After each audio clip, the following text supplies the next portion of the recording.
नमः शिवाय। हर हर महादेव शंभु। जय श्रीमन्नारायण हरि हरि। तो जिसका इंतज़ार जो भक्त हैं ठाकुर जी के भी, और जो भक्त हैं भगवान भोलेनाथ के भी, जो उस ज्ञान को जानते हैं कि महादेव जो है वो ठाकुर जी की आराधना करते हैं और ठाकुर जी जो है वो महादेव की आराधना करते हैं, तो उनको जो है ये जो एकादशी है सबसे बड़ी, और वो एकादशी जिसका सिर्फ एक व्रत करने से बाकी सभी एकादशियों का फल जो है वो प्राप्त हो जाता है, तो जिसका नाम है निर्जला एकादशी, यानी कि निर्जला, बिना जल के रहना। अब अलग अलग जगह अलग अलग ज्ञान जो है वो मिलता है, जिसके बारे में आज मैं पूरी चर्चा करने की कोशिश करूंगा कि निर्जला का क्या महत्व है, क्या क्या उस दिन आप कर सकते हैं, करना चाहिए, और क्या क्या महान फल जो है इस एकादशी से जुड़े हुए हैं, क्योंकि सबसे बड़ी एकादशी है। तो शिव शक्तोम चैनल पे आप लोग का हार्दिक स्वागत है, और चैनल पे नए हैं तो विनम्रता से निवेदन करूंगा कि चैनल को सब्सक्राइब कर लें, ताकि हमारे द्वारा बनाई भी कोई भी वीडियो, जो ये कई बार हमारी कोशिश होती है कि हमारे जो नए यंगस्टर है उनको हम थोड़ा सा वैदिक ज्ञान के साथ भी जोड़ें, ताकि वो हमारी जो भारतीय संस्कृति है जिसने विश्व में जो है अपना परचम सदा से रह रहा है, वो बच्चे भी उसके साथ जुड़ करके जो है अपना लाभ करें। क्योंकि कई बार ऐसा देखते हैं कि वेस्टर्न पाश्चात्य संस्कृति के साथ बच्चे जुड़ करके ना अपना बहुत नुकसान करते जा रहे हैं। हम भी नहीं गलियों से निकले हैं कि लगता है कि नया नया जब पाश्चात्य या वेस्टर्न जब सिस्टम हम देखते हैं तो कई बार बहुत अच्छा लगता है कि यार वाह, व्हाट ए लाइफ। बट जब आप बहुत गहराई में जाएंगे और जब भारतीय संस्कृति की गहराई में जाएंगे तो आपको पता लगेगा कि ऋषि मुनियों ने ये जो पूरा कृपा का सिस्टम है कि कहीं पर्व है, कहीं व्रत है, कहीं क्या खाना है क्या नहीं खाना है, क्या औषधीय उपचार है, तब जब आप उसका लाभ, जब आप प्रैक्टिकली इसको फॉलो करते हैं, सिर्फ पढ़ने से या उसको देख लेने से वो लाभ नहीं मिलेगा। उन जो भारतीय संस्कृति की हमारी धरोहर है उससे आपको लाभ मिलेगा। तो उनमें से एक महान सर्वश्रेष्ठ व्रतों में से एक है एकादशी का व्रत, जिसमें सबसे बड़ी एकादशी है निर्जला एकादशी, जो अब हमारे समक्ष जो है ठाकुर जी की कृपा से जो है वो अपनी कृपा बरसा रही है कि निर्जला एकादशी जो है हर साल, ये जो ज्येष्ठ का मास है उसमें शुक्ल पक्ष में जो एकादशी तिथि आती है, तो फिर निर्जला एकादशी का व्रत जो है, पर्व जो है किया जाता है। क्योंकि एक बार इसी लिए जो है भीमसेन जी ने प्रश्न किया था, व्यास जी महाराज का नाम आता है, कि मेरे जितने भी बाकी सब भाई हैं सब एकादशी का व्रत करते हैं, अर्जुन, युधिष्ठिर जी, नकुल, सहदेव, द्रौपदी, और सभी जो है वो एकादशी का व्रत करते हैं, लेकिन मेरे उदर में एक ऐसी अग्नि है महाराज कि यदि मैं एक दिन भी से ज़्यादा भूखा रह लूँ तो मेरी वो जो अग्नि है, जठार अग्नि जो मेरे पेट में, वो मेरे सारे शरीर का मांस जो है उसका भक्षण कर ले। भीम जी ने ये समस्या अपनी रखी, तो उन्होंने कहा कि महाराज मैं हर हफ्ते वाला, यानी कि जैसे एक कृष्ण पक्ष में 15 दिन में एक बार, और एक बार शुक्ल पक्ष में एक एकादशी आती है, तो एक कृष्ण पक्ष में एक शुक्ल पक्ष में, हर एक एकादशी तिथि को मैं व्रत नहीं कर सकता। ये लोग मुझे ताने मारते हैं कि तुम नरक में जाओगे, तुम एकादशी को जो है अन्न ग्रहण करते हो। कहते हैं पर महाराज मैं क्या करूं, मेरी व्यवस्था ही ऐसी है कि मेरे जठार अग्नि में वो जो है अग्नि इतनी प्रबल है कि यदि मैं भोजन नहीं करूंगा तो ये तो मेरा सारा शरीर जो है ना वो फिर उसको चट्ट कर जाएगी, और भैया मेरे तो प्राण पखेरु उड़ जाएंगे। महाराज भीमसेन जी ने अर्जी लगाई, तब व्यास जी के नाम के साथ जो कृपा मिलती है वहाँ से वर्णन ये मिलता है कि उन्होंने फिर ये कहा कि तो फिर क्या हल निकाला जाए, क्योंकि एकादशी पे मना किया जाता है कि अनाज ग्रहण नहीं करना, चावल ग्रहण नहीं करना, हर बार ये कहते हैं। लेकिन अब भीमसेन जी ने भी एक अर्जी लगाई कि भैया मेरे पेट में तो ऐसी अग्नि है, मैं एक दिन से ज़्यादा मैं जो है वो भूखा नहीं रह सकता। तो भीमसेन जी ने फिर निवेदन किया, जब कहा कि व्यास जी ने तो क्या हल निकाला जाए, कि महाराज कोई ऐसा हल निकालिए, कोई एक व्रत मुझे बता दीजिए कि मुझे एक दिन भूखा रहना पड़े और जिसके फलस्वरूप जो है मैं भी अपने भाइयों के साथ स्वर्ग में जाऊँ। क्योंकि वो बार बार ताना देते हैं ना कि भैया हम तो एकादशी व्रत करते हैं, हम स्वर्ग में जाएंगे, हम बैकुंठ में जाएंगे, तुम नरक में जाओगे क्योंकि तुम एकादशी को भोजन करते हो। तब व्यास जी ने कहा कि तो फिर आप एक काम करें कि इससे बड़ा तो फिर कोई उपाय नहीं कि ज्येष्ठ मास की शुक्ल पक्ष की जो एकादशी आती है, जिसको निर्जला एकादशी बोलते हैं। पर निर्जला का मतलब क्या है, फिर से समझ लीजिए, बिना जल के। और जल कुछ लोगों का ये प्रश्न रहता है कि जो गायत्री जप करते हैं उसमें कथा में भी इसका वर्णन आता है, तो क्या बिल्कुल भी जल नहीं लेना? तो वो आचमन के रूप कहते हैं, बहुत थोड़ा सा जल जो है, वैसे तो कई जगह कंकोड़े के बराबर जो है उससे ज़्यादा जल लेने के लिए नहीं कहा गया है। बिल्कुल थोड़े, जैसे 4 बूंदरी ओम केशवाय नमः, नारायण नमः, माधवाय नमः, बिल्कुल थोड़ी थोड़ी। क्योंकि वो बूंद क्या होती है कि वो आपके ऊपर हृदय चक्र से ही ऊपर रह जाती है, वो आपकी नाभि तक पहुंचता ही नहीं है। इतना सा जल जब बूंद होगी तो अब ये कथा का कथन है, मानना है जिसने वो मानिए, जिसके संप्रदाय की जैसी आज्ञा हो वो उसको जो है शिरोधार्य करे, अब जो भी गुरु मुख से उनको प्राप्त हो।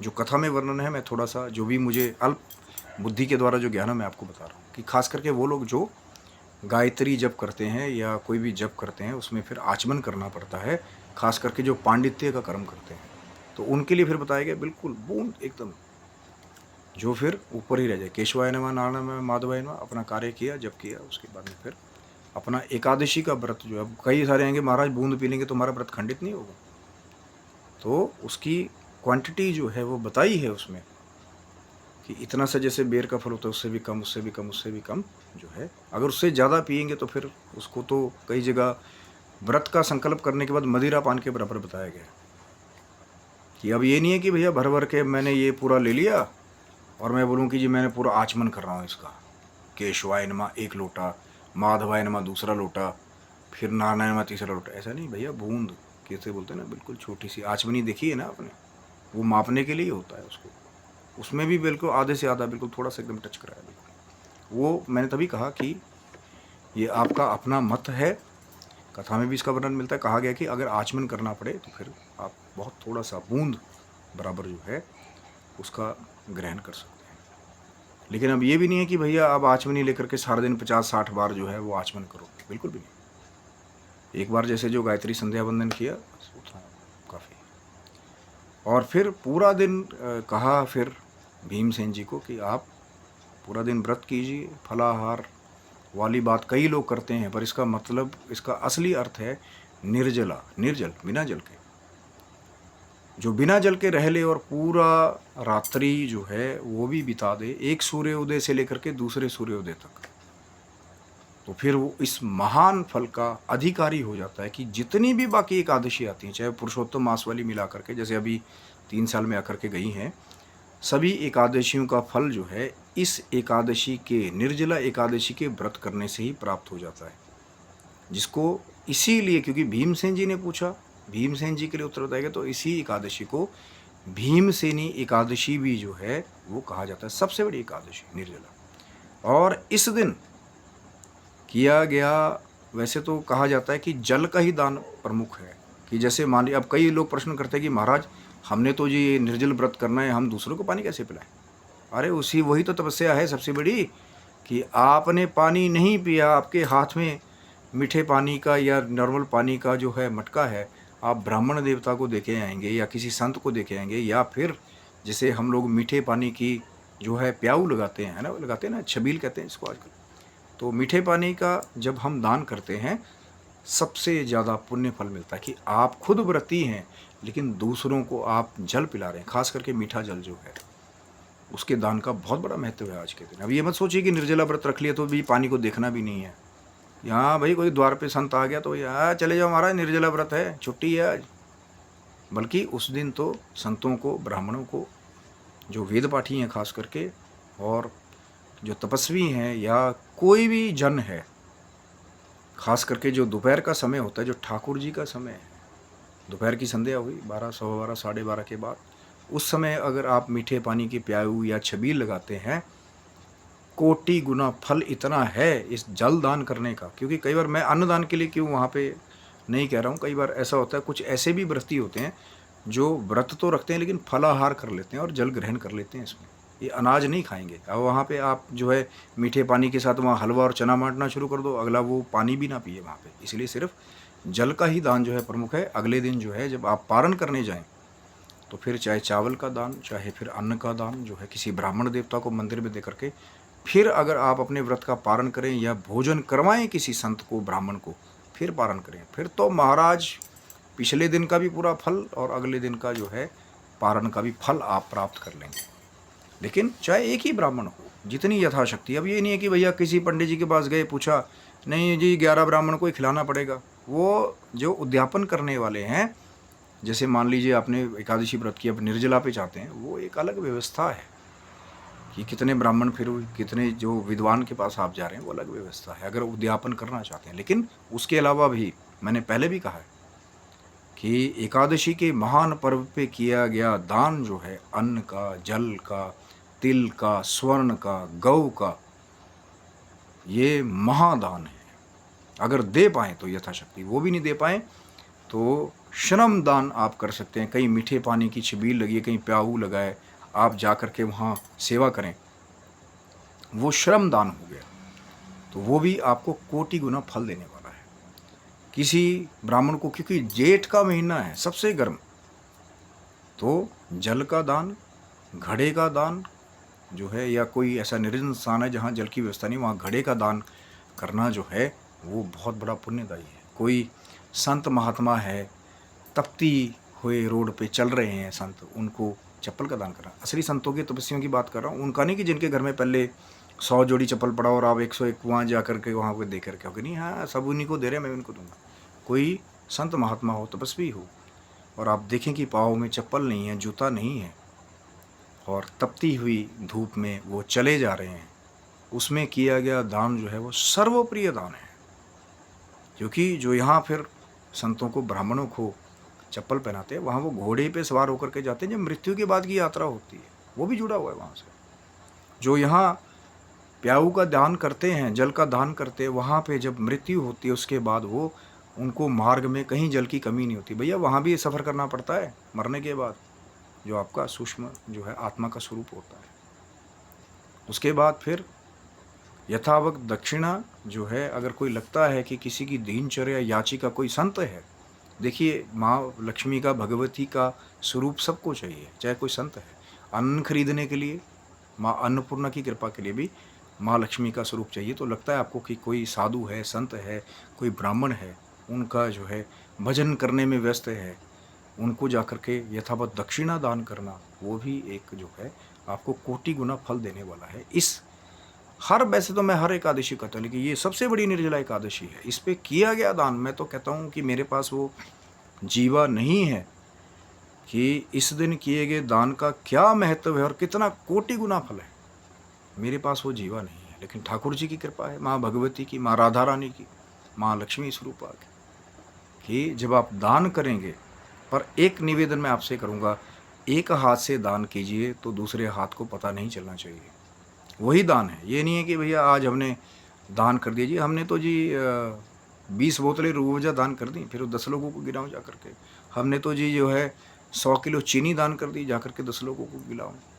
वो फिर उस दान का प्रारूप खत्म हो गया। एक हाथ से दिया गया, दूसरे हाथ सेवा की, चुपचाप जा करके ठाकुर जी के निमित्त प्रणाम किया कि ठाकुर जी आपने हमें अवसर दिया, देने वाले ठाकुर जी और माँ भगवती हैं, और आपका बहुत बहुत धन्यवाद। और उस दिन फिर पंखा दान का भी जो है एक बहुत बड़ा महत्व है कि गर्मी है, जेठ का महीना है, किसी संत को जो है आप, वो पंखी होती है ना, वो नॉर्मल, अगर दूसरा बड़ा पंखा ना दे पाएँ, जिनके पास तो व्यवस्था है किसी मंदिर में या किसी जो है शिवालय में, जहाँ कहीं संत महात्मा ठहरते हो, जहाँ भजन कीर्तन होता हो, पंखे की व्यवस्था ना हो, आपके पास व्यवस्था है, वहाँ जाके व्यवस्था करवा दी पंखे की, वो भी महादान है आज के दिन। और उसके बाद जब आप सारा दान, कुछ भी जो भी आप दें इस दिन भाव से, पर भैया चावल का फिर वही मैं निवेदन कर रहा हूँ कि चावल का प्रयोग ना करें, ना ही चावल खाना है। अगले दिन जब पारण का दिन आएगा तब आप चावल का दान या अन्न का दान जो है वो किसी ब्राह्मण देवता करके, या फिर जैसे मैंने कहा था कि किसी को भोजन अगर करा पाएँ, या अपना पारण भी जो आप है अगर व्यवस्था कर पाएँ, क्योंकि इस बार कृपा ये है कि अगले दिन प्रदोष व्रत इकट्ठे नहीं है। नहीं तो ज़्यादातर पिछली बार 2-3 साल से देखते आ रहे हैं कि आज निर्जला व्रत है तो अगले दिन ही प्रदोष व्रत है। और कई ऐसे भी हमारे दिव्य भक्त हैं जो दोनों ही व्रत करते हैं, ऐसे भी हैं कई कि एकादशी का व्रत भी करेंगे और प्रदोष का व्रत भी करते हैं। अब आप बोलेंगे भैया दोनों की पकड़ रखे हैं, या तो आप वैष्णव हो या शैव हो। अरे भैया हरि और हर में कोई भेद नहीं है, कई ऐसे भी संत हैं, क्योंकि जो उस भेद को जानते हैं कि ठाकुर जी भगवान शंकर की आराधना करते हैं, शंकर जी उनके इष्ट हैं, और भगवान शंकर जो है नारायण की आराधना करते हैं, नारायण उनके इष्ट हैं, आपस में एक दूसरे का पूजन करते हैं। तो ऐसे भी हमारे कई दिव्य भक्त हैं जो अगर इकट्ठे आज एकादशी तिथि है और अगले दिन जो है आधी तिथि होने की वजह से प्रदोष व्रत हो जाए, क्योंकि चंद्रमा उसके लिए देखना पड़ता है, कई बार इकट्ठे हो जाते हैं 2 दिन में, तो फिर वहाँ पारण फिर तुलसी दल के द्वारा या जल के द्वारा होता था। लेकिन इस बार कृपा क्या है कि इस बार कृपा ये है कि अगले दिन जो है वो प्रदोष व्रत नहीं है, बृहस्पतिवार को जो है निर्जला एकादशी है, शुक्रवार को फिर आप आराम से पारण कीजिए, जो सूर्योदय के बाद जो कर पाएँ भैया पूरा फल अगर लेना है तो। कई लोग जो बुजुर्ग हैं कई बार वो कहते हैं सूर्यास्त तक ही व्रत रखते हैं, उनको उतना फल प्राप्त हो जाता है, वो भी कथा में कई जगह वर्णन है। उसके बाद फिर शनिवार को जाकर के प्रदोष व्रत है। तो इस बार ठाकुर जी ने कृपा की है कि जो दोनों ही व्रत इकट्ठे करने वाले हैं उनको बीच में ब्रेक दिया गया है कि वो शुक्रवार को पारण करके अन्न ग्रहण करें, और फिर जो फिर भी प्रदोष व्रत करने वाले वो शनिवार को वैसे ही भगवान शंकर की कृपा से प्रदोष व्रत को करें। तो इस बार बड़ी सुंदर व्यवस्था है।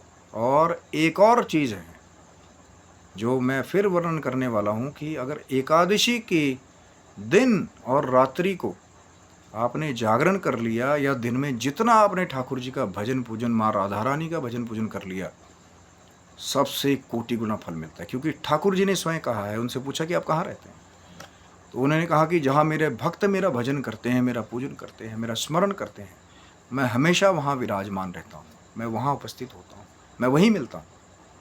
तो जहाँ भी कहीं आपको 1, 2, 3 या अकेले ही, चाहे हनुमान जी की तरह, नारद जी की तरह खड़ताले लेकर के श्रीमन नारायण नारायण नारायण, या ओम नमो भगवते वासुदेवाय, भ्रम में नहीं आना कि भैया गुरु से लिया कि नहीं लिया, ऐसे लिया, जपिए। हो सकता है जिसने दिया वो पीछे मेरे कोई और बैठा हो और सिर्फ बुलवा रहा हो, कोई वाक सिद्ध हो, वहाँ पे वो भ्रम पाल लो कि नहीं हाँ भैया गुरु जी से नहीं लिया, और पूरा एकादशी का दिन निकल जाए, रात्रि भी निकल जाए और आप अवसर से चूक जाएं, तो भैया मैं उसको समझदारी नहीं कहूँगा। तो जब दिल करे, मन में भाव आए, जय श्री राम, श्री राम जय राम जय जय राम, या फिर जय श्री कृष्णा राधे राधे, ये भी जप सकते हैं।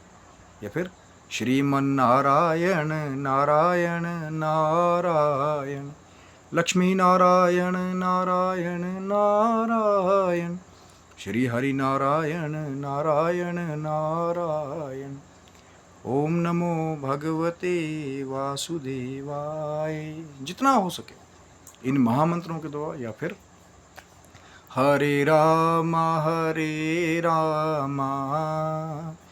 राम राम हरे हरे, हरे कृष्णा कृष्णा कृष्णा हरे हरे, हरे राम राम राम हरे हरे, हरे कृष्णा कृष्णा कृष्णा हरे हरे, हरे राम राम राम हरे हरे, हरे कृष्णा कृष्णा कृष्णा हरे हरे। इस महामंत्र के द्वारा भी आप पूजन जो है ठाकुर जी का, अगर कहीं रात्रि जागरण कर लिया पूरा, तो व्रत का भी फल, जागरण का भी फल, और फिर तो फला ही फल। और दान अगर कर लिया, और दिन में चाहे जितना भी यथाशक्ति आपका शरीर करता हो, भजन पूजन कर पाएँ। अगर वो भी ना कर पाएँ, मन में ध्यान लगाइए ठाकुर जी का। आज के दिन किसी की कोशिश कीजिए चुगली निंदा नहीं करनी। आज के दिन कोशिश कीजिए किसी से लड़ाई नहीं करनी। आज के दिन कोशिश करिए किसी पे क्रोध नहीं करना। बस खोए रहिए भक्ति में। कहा था ठाकुर जी ने अर्जुन से कि कितना ही पाप हो गया हो, शोक नहीं करना, बस मेरी भक्ति में खो जाओ, मैं हर पाप से तुम्हें मुक्ति दूंगा। और भगवान की भक्ति धर्म अधर्म के भेदों से बहुत न्यारी है। मुक्ति देने वाली, मोक्ष देने वाली, सुख देने वाली, समृद्धि देने वाली ये जो निर्जला एकादशी आ रही है, मैंने आपको बहुत कुछ बता दिया। करना चाहिए आप बहुत कुछ कर सकते हैं। अवसर आपके पास है, दिन आपके पास है, और आज का ही समय है। कल हो ना, कल किसने देखा है कि जी अगली वाली निर्जला एकादशी पे कुछ करेंगे। हो सकता है अगली तक हम लोग रहे ना रहें, या कहाँ रहें, कैसी व्यवस्था में रहें। इसलिए ये जो निर्जला एकादशी आ रही है, इसमें मैंने आपको जो बताया है उसमें से भी अगर आपने कुछ कर लिया तो लाभ ही लाभ जो है आपको मिलेगा। तो ठाकुर जी करें कि आप स्वस्थ रहें, मस्त रहें। कथा भी मैंने आपके साथ जो है शेयर करने की कोशिश की, लेकिन सबसे बड़ा फल क्या है? निर्जला, बिना जल के। कर पाएँ तो अच्छी बात है, नहीं कर पाएँ तो जैसा शरीर आपका है तो वैसा जो है आप दूसरा फलाहार वाला व्रत। पर भैया चावल मत खाइए। तो आशा करता हूँ वीडियो आपको अच्छा लगा होगा। ज़रूर लाइक शेयर सब्सक्राइब करें, क्योंकि आगे भी हमारी कोशिश होगी कुछ वैदिक कथाओं के साथ, कुछ चीज़ें हमारे यंगस्टर हैं उनको भी जोड़ने की कोशिश करेंगे। थोड़ा थोड़ा अध्यात्म के साथ हम भी जुड़े हैं, और थोड़ा थोड़ा आप भी जब हरि का भजन करेंगे, माँ राधा रानी का भजन करेंगे, तो फिर तो क्या बात है। मुक्ति का कोई तो जतन कर ले, रोज थोड़ा थोड़ा हरि का भजन कर ले, रोज थोड़ा थोड़ा राधा रानी का भजन कर ले। तो जरूर भजन पूजन रोज नित्य प्रति करिए। लेकिन ये निर्जला एकादशी है, कहीं चूक मत जाइएगा, क्योंकि महाफल है और सबसे बड़ी महा एकादशी निर्जला एकादशी। तो आशा करता हूँ वीडियो आपको अच्छा लगा होगा। ज़रूर लाइक शेयर सब्सक्राइब करें, आगे भी बने रखिए, चैनल को सब्सक्राइब रखेंगे। बहुत कुछ आने वाला है, कृपा है उनकी, भगवान शंकर की, माँ भगवती की, नारायण जी की, माँ लक्ष्मी स्वरूपा की, ब्रह्म सरस्वती की, ओमकार का रहस्य। अभी तो आगे चर्चाएं बहुत बाकी हैं। तब तक के लिए कुछ कमी अगर रह गई हो तो मैं उसके लिए क्षमा प्रार्थी हूँ। हरि अनंत हरि कथानंता। अपनी अल्प बुद्धि के द्वारा मैंने आपके साथ जो है कुछ ज्ञान साझा करने की कोशिश की। तब तक के लिए सभी बंधुओं को बहुत प्यारी प्यारी मेरी तरफ से शुभकामनाएं। ये निर्जला एकादशी आपके लिए सुख शांति समृद्धि लेकर के आइए, और खो जाइए हरि के नाम में और माँ राधा रानी के नाम में। तब तक के लिए हर हर महादेव शंभु। जय माता दी, जय श्री नारायण, राधे राधे।